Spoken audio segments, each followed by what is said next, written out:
ya Tanzania ni miongoni mwa ligi gumu zaidi ya Afrika.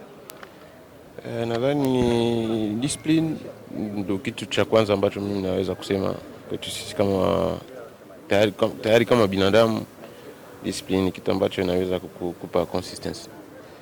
Wewe binafsi kiachana na timu, mimi binafsi pia discipline na vitu vingine ninavyofanya kwa maisha yangu ambao siwezi kuvitoa nje kwa kweli. Maxi, bado mnaongeza ligi lakini bado pressure kwa timu pinzani na watani wenu jadi bila kwa kasi katika msimamo. Hii inaongeza pressure nyinyi kama wachezaji au bado mna concentrate na mechi zenu na mnaamini mtakuwa mabingwa?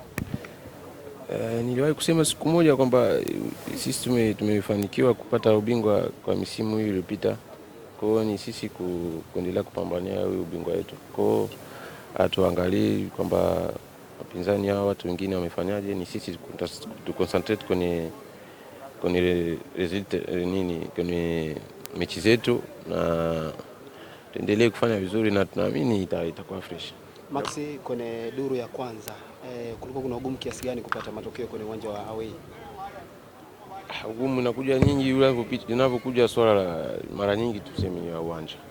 Uwanja ina uwanja nyingi away ni ngumu sana kuja kupata matokeo kwa sababu uwanja sio mazuri sana. Ukiangalia hata hivi ni mechi za hapo karibuni tumeenda kucheza Singida, kidogo uwanja umekuwa mzuri, kwa hiyo tumeweza kucheza vizuri na kupata matokeo mazuri.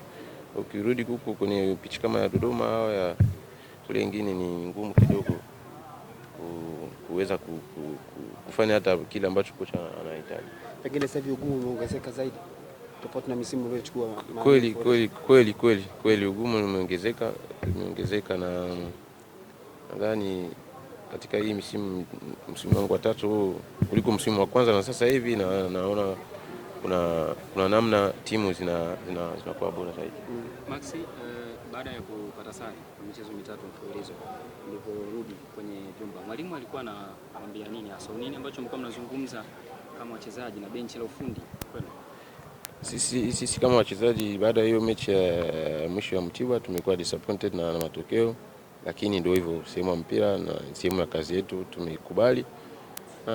Hapa tumepumzika kidogo, tunarudi, tunaamini tutaendelea kufanya vizuri.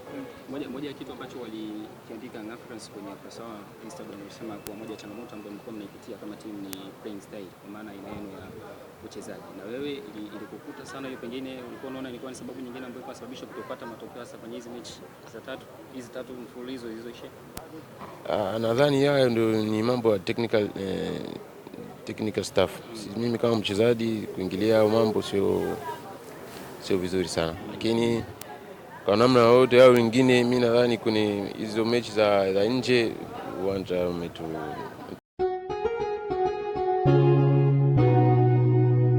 Kasako Media, tunaangazia maisha, tunaandika kesho.